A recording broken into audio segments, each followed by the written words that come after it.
Well, hey everybody, Scavenger Steve back here with you. And today I'm at my house, well, very near my house, maybe 50 feet away from my house. I'm just about under the carport here. And I have something I want to talk to you about. And a lot of people don't think about this, and I don't know the official name for it.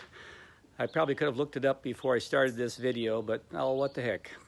We'll just call it a round-robin call-a-thon. That's my the name I invented. Now maybe some of you will have if you have a better name for it, or if there is an official professional name as such, please get a hold of me and tell me what it is. But this is something that can make you a lot of money. Whether you're a natural-born scavenger or if it's something you had to learn step by step, most of us have to learn little by little, and we don't realize how much we learn from others. We all have to learn from one another when it's all said and done. Regardless of what task it is, you just aren't born and decide that you have all this knowledge, right? Okay, so let me get on to the topic here. So I call this a round-robin call-a-thon. Now, these we just remodeled our kitchen, and I've got all the kitchen cabinets pulled out, and right behind me here, as you can see.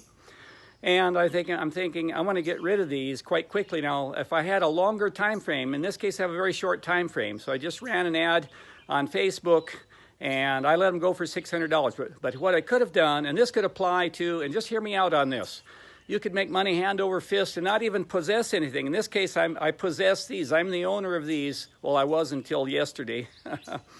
But you could go, let me just tell you in one way, and I'll come back to not being an owner. I'll tell you about being an owner. You can have a firearm, you can have one that's antique, one that isn't. You can have a piece of furniture, something that's antique or something that isn't antique, a car, a boat, a tractor, an empty lot, a house, a motorcycle, coins, jewelry, and it would go on.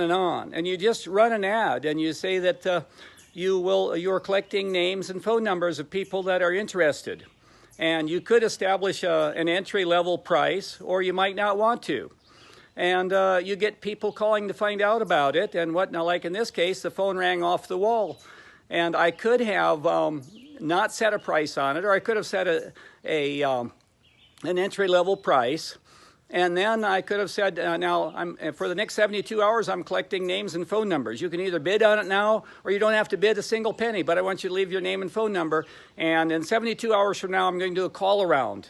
And I'll go from you to the next person to the next person. And each time I call, you'll have to go up $10 or $50 or $100. If it's a house, you might want to say $500 or $1,000. Something as small as these cabinets, you might want to say $25 is what the increment will be each time you get called back. And you might have 7 or 8 or 12 or 15 people. So you take the time to call each one of those people. And you say, okay, the bid now is at $550. So to stay in the bidding, you have to come up $25. So will you bid $575, or do you want to drop out of the bidding now?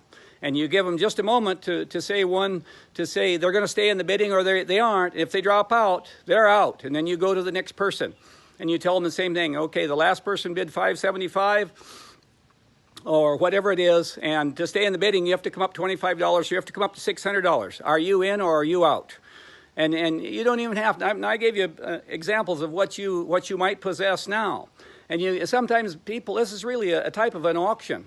And I've been to just ordinary types of auctions, and I've seen pieces of furniture, for example, sell for 2 or 3 or 4 times their actual value. So it's a good way to make money. And hey, everybody wants some extra income, right?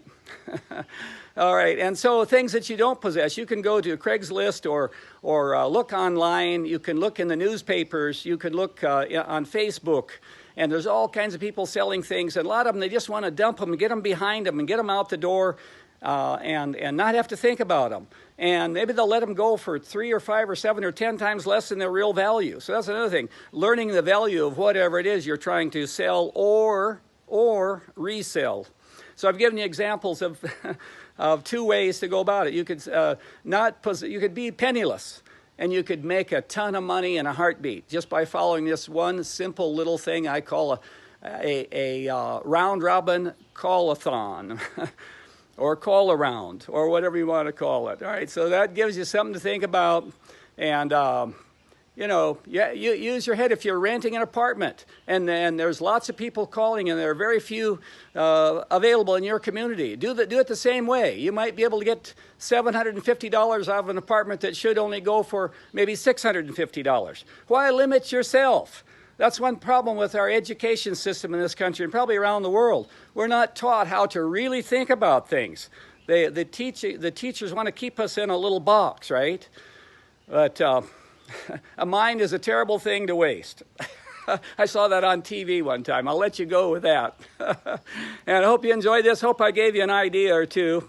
And I'll let you go right now. And until next time, this is Scavenger Steve saying so long and encouraging you to go seize the day and scavenge your way.